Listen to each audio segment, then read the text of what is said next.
1977 ഫെബ്രുവരിയിൽ 47 വയസ്സുള്ള ആരോഗ്യ പ്രവർത്തകയായ തെരേസിറ്റ ബാസയുടെ ക്രൂരമായ കൊലപാതകവുമായി ബന്ധപ്പെട്ട് ഒരു കേസ് ചിക്കാഗോ പോലീസിന് ലഭിച്ചു.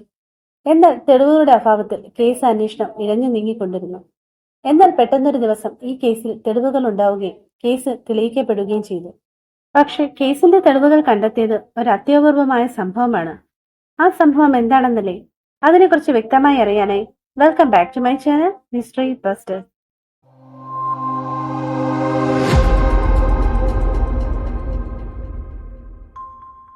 1929 ഫിലിപ്പൈൻസിൽ ജനിച്ച തെരേസിറ്റ ബാസ വലിയൊരു സംഗീത പ്രേമിയായിരുന്നു. അവൾക്ക് പിയാനോ വായിക്കാൻ വലിയ ഇഷ്ടമായിരുന്നു. അങ്ങനെ സംഗീതത്തോടുള്ള അവളുടെ ഇഷ്ടം അവളെ ചിക്കാഗോയിലേക്ക് കൊണ്ടുവന്നു. അവിടെ വെച്ച് അവൾ സംഗീതത്തിൽ MA നേടി. എന്നാൽ ക്രമേണ അവൾക്ക് സംഗീതത്തോടുള്ള ഇഷ്ടം കുറഞ്ഞു. തുടർന്ന് അവൾ മെഡിക്കൽ പഠനത്തിലേക്ക് ശ്രദ്ധ തിരിക്കുകയും പിന്നീട് ചിക്കാഗോയിലെ എഡ്ജ് വാട്ടർ ഹോസ്പിറ്റലിൽ നേഴ്സായ ജോലിയിൽ പ്രവേശിക്കുകയും ചെയ്തു. അവൾ ഹോസ്പിറ്റലിൽ റെസ്പിറേറ്ററി തെറാപ്പിസ്റ്റായിട്ടായിരുന്നു ജോലി ചെയ്തിരുന്നത്. സംഭവം നടന്ന ദിവസം തെരേസിറ്റ ബാസ മറ്റേതൊരു ദിവസത്തെ പോലെ ജോലിക്ക് പോയി. അവരുടെ സുഹൃത്ത് റൂത്ത് ലോബിന്റെ അഭിപ്രായത്തിൽ അവൾ വൈകുന്നേരം 5:30 ഡ്യൂട്ടി കഴിഞ്ഞ് ഹോസ്പിറ്റലിൽ നിന്ന് ഇറങ്ങി. അതിനുശേഷം വീട്ടിലെത്തിയിട്ട് ഏകദേശം 30 മിനിറ്റോളം ലോബിനോട് ഫോണിൽ സംസാരിച്ചു. പെട്ടെന്ന് പുറത്താരോ വന്ന് ഹോളിംഗ് ബെല്ലടിക്കുന്ന ശബ്ദം കേട്ട് തെരേസിറ്റ ലോബിനോടുള്ള കോൾ അവസാനിപ്പിച്ച് ഡോർ തുറക്കാനായി പോയി. കുറെ നേരം കഴിഞ്ഞ് തെരേസിറ്റയുടെ അപ്പാർട്ട്മെന്റിൽ നിന്ന് പുക ഉയരുന്നത് കണ്ട് അടുത്തുള്ള അപ്പാർട്ട്മെന്റിലെ താമസക്കാർ ഫയർ സ്റ്റേഷനിലേക്ക് വിളിച്ച് കാര്യം പറഞ്ഞു. അവർ സ്ഥലത്തെത്തി തീ അണച്ചു.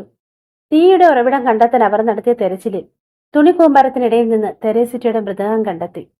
പോലീസ് സംഭവ സ്ഥലത്തെത്തി മൃതദേഹം പരിശോധന ആരംഭിച്ചു. തെരേസിറ്റയുടെ മൃതദേഹം നഗ്നമായ നിലയിലായിരുന്നു. കൂടാതെ അവരുടെ നെഞ്ചിൽ കത്തി കുത്തിയിറക്കിയിരുന്നു. മൃതദേഹത്തിന്റെ അവസ്ഥ കണ്ടപ്പോൾ ഒരു റേപ്പ് അറ്റംപ്റ്റിന്റെ സാധ്യതയുടെ സംശയം ഉയർന്നു വന്നു. പക്ഷേ പോസ്റ്റ്മോർട്ടത്തിൽ അങ്ങനെയൊന്നും നടന്നതായി കണ്ടെത്തിയില്ല. പോലീസ് അന്വേഷണം ആരംഭിച്ചു. എന്നാൽ അവരുടെ വീട്ടിൽ നടന്ന തെരച്ചിലിൽ തെളിവെന്ന് പറയാൻ ഒരു കുറിപ്പ് മാത്രമേ കിട്ടിയുള്ളൂ. ASന് തിയേറ്റർ ടിക്കറ്റുകൾ നേടൂ എന്നായിരുന്നു അതിൽ എഴുതിയിരുന്നത്.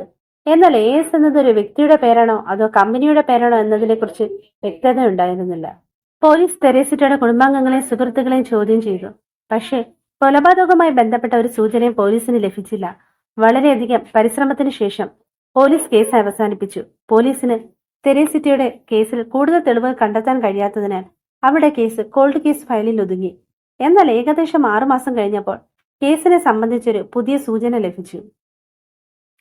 തെരേസിറ്റ ബാസയുടെ സഹപ്രവർത്തകയും ഫിലിപ്പൈൻസിൽ നിന്നുള്ള മറ്റൊരു സ്വദേശിയുമായ റെമി ബിയാസ് ചുവയും അവരുടെ ഭർത്താവ് ജോയും ഡിറ്റക്റ്റീവ് ജോസഫ് സ്റ്റാച്ചുലയുമായി ബന്ധപ്പെട്ട് തെരേസിറ്റയുടെ കൊലപാതകവുമായി ബന്ധമുള്ള വിവരങ്ങൾ അവരുടെ കൈവശമുണ്ടെന്ന് അവകാശപ്പെട്ടു. റെമിയും ജോയും പറഞ്ഞ തെളിവ് ഇപ്രകാരമായിരുന്നു. ഒരു രാത്രിയിൽ റെമി വീട്ടിൽ ഉറക്കത്തിലായിരുന്നപ്പോൾ പെട്ടെന്നവൾ മറ്റാരുടെ ശബ്ദത്തിൽ ജോയോട് സംസാരിക്കുകയും അവൾ ആ ശബ്ദത്തിലൂടെ ജോയോട് പറഞ്ഞത് ഞാൻ തെരേസിറ്റ ബാസയാണെന്നും തന്നെ കൊലപ്പെടുത്തിയത് അലൻ ഷോറി എന്നൊരാളാണെന്നും അവൾ ജോയോട് പറഞ്ഞു. അലൻ തെരേസിറ്റ ബാസ ജോലി ചെയ്യുന്ന ഹോസ്പിറ്റലിൽ തന്നെയാണ് ജോലി ചെയ്തതെന്നും ജോയോട് പറഞ്ഞതായി അവർ ഡിറ്റക്റ്റീവ് ജോസഫ് സ്റ്റാച്ചുലയോട് പറഞ്ഞു. മാത്രമല്ല അവൾ ജോയെ പോലീസിൽ പോകാൻ പ്രേരിപ്പിച്ചെന്നും അവർ ഡിറ്റക്റ്റീവിനോട് പറഞ്ഞു. എന്നാൽ മതിയായ തെളിവില്ലാത്തതിനാൽ ജോ പോലീസിൽ പോകാൻ മടിക്കുകയും ഡിറ്റക്റ്റീവിനെ കാണാൻ തീരുമാനിക്കുകയും ചെയ്തു. എന്നാൽ അതിന് മറുപടിയായി അവൾ ജോയോട് പറഞ്ഞത് അവളുടെ കൊലപാതകത്തിന് ശേഷം അവളുടെ ആഭരണങ്ങളെല്ലാം അലൻ ഷോറി എടുത്തുകൊണ്ടുപോയി അവന്റെ കാമുകിക്ക് കൊടുത്തു എന്നാണ്. ഇത്രയും പറഞ്ഞവൾ നിശബ്ദയായി. കുറെ കഴിഞ്ഞ് അവൾ മയക്കത്തിൽ നിന്ന് ഉണർന്നു. പക്ഷേ അവൾക്ക് നടന്നതൊന്നും ഓർമ്മയില്ലായിരുന്നു. ഈ വിവരങ്ങൾ കേട്ടപ്പോൾ ഇത് വിശ്വസിക്കാമോ ഇല്ലയോ എന്ന് ഡിറ്റക്റ്റീവിന് അറിയില്ലായിരുന്നു. എങ്കിലും ഡിറ്റക്റ്റീവ് അലൻ ഷോറിയുടെ പശ്ചാത്തലത്തെക്കുറിച്ച് അന്വേഷിക്കാൻ തീരുമാനിച്ചു. തുടർന്ന് നടത്തിയ അന്വേഷണത്തിൽ അലൻ ഷോറി താമസിക്കുന്നത് തെരേസിറ്റയുടെ അപ്പാർട്ട്മെന്റിന്റെ അടുത്താണെന്ന് കണ്ടെത്തി. ആ രാത്രി ടെലിവിഷൻ നന്നാക്കാൻ അയാൾ തെരേസിറ്റയുടെ അപ്പാർട്ട്മെന്റിലേക്ക് പോകാൻ പദ്ധതിയിട്ടതായി സഹപ്രവർത്തകർ സ്ഥിരീകരിച്ചു. ചോദ്യം ചെയ്യലിനായി സ്റ്റാച്ചുല ഷോറിയെ കൊണ്ടുവന്നു. ടെലിവിഷൻ നന്നാക്കാൻ തെരേസിറ്റയുടെ മുറിയിൽ പോയതായി അയാൾ സമ്മതിച്ചു.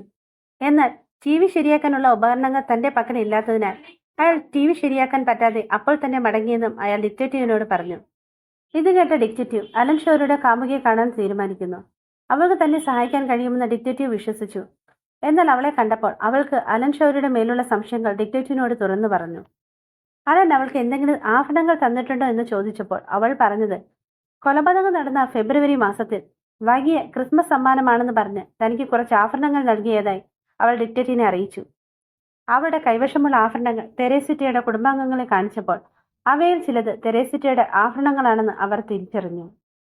തെളിവുകൾ മുന്നിൽ കണ്ടപ്പോൾ ഇനി രക്ഷയില്ലെന്ന് മനസ്സിലാക്കിയ അലൻ നിയമത്തിന് മുന്നിൽ കീഴടങ്ങി. അന്ന് നടന്ന സംഭവം അവൻ പോലീസിനോട് തുറന്നു പറഞ്ഞു.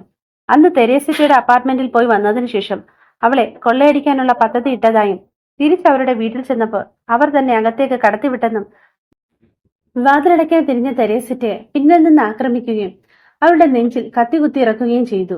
തെരേസിറ്റയുടെ മരണം ഉറപ്പാക്കിയതിനു ശേഷം റേറ്റ് അബ്ഡക്റ്റ് ആണെന്ന് കരുതാൻ വേണ്ടി തെരേസയുടെ മൃതദേഹത്തെ വിവസ്ത്രയാക്കി തുടർന്ന് അവളുടെ മുകളിൽ മെത്ത എടുത്തിട്ടതിനു ശേഷം അതിൽ തീ കൊളുത്തി. അതിനുശേഷം ആരും കാണാതെ പുറത്തിറങ്ങി അവൻ രക്ഷപ്പെട്ടു.